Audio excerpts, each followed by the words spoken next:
સાચા મિત્રની ઓળખ. સંતના શબ્દોથી પ્રભાવિત થઈને એક રાજાએ તેને પોતાના મહેલમાં રાખ્યો.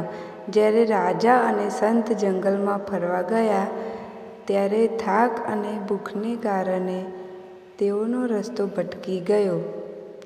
એક રાજ્યમાં એક રાજા રાજ કરતો હતો. એક દિવસ એક સંત ત્યાં આવ્યા. રાજા સંતને મળ્યો અને સંતે જે કહ્યું તેનાથી ખૂબ પ્રભાવિત થયો. સંતો લોકોને ધર્મ અને જ્ઞાન વિશે જણાવતા હતા. રાજા તે સંતને પોતાની સાથે લઈ ગયો અને સંતને મહેલમાં એક શાહી ઓરડો આપવામાં આવ્યો. રાજા પોતાના મહત્વના કાર્યોમાં સંતની સલાહ લેતા હતા. એક દિવસ રાજા સંત સાથે જંગલમાં ફરવા નીકળ્યા. જંગલ ઘણું ગીચ હતું અને ભટકતી વખતે બંને રસ્તો ખોવાઈ ગયા. મોડી રાત સુધી શોધખોળ કરી હતી. તે પછી તેઓ રસ્તો શોધી શક્યા નહીં.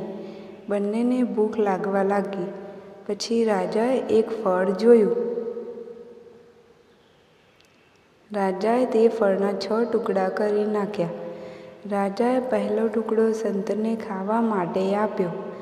જ્યારે સંતે ફળ ખાધું ત્યારે તેને તે ખૂબ જ સ્વાદિષ્ટ લાગ્યું અને તેણે રાજાને કહ્યું, "વધુ આપો."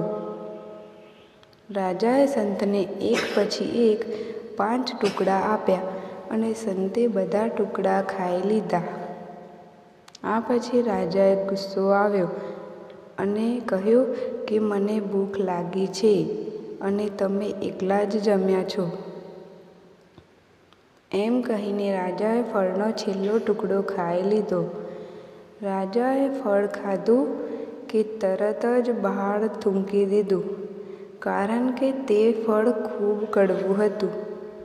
રાજાએ સંતને પૂછ્યું કે તમે આટલું કડવું ફળ કેવી રીતે ખાધું?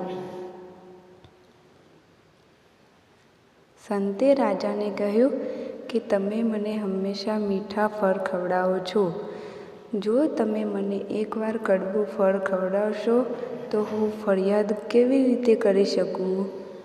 હું આખું ફળ ખાવા માંગતો હતો, જેથી તમે કડવા ફળો ખાવાની જરૂર નથી.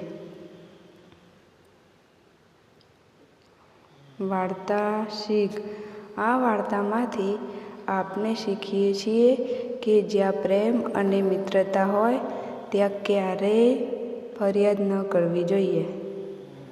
સંબંધોમાં મધુરતા જાળવવી હોય તો ક્યારેય ફરિયાદ ન કરો, તો જ સંબંધ ટકી શકે છે.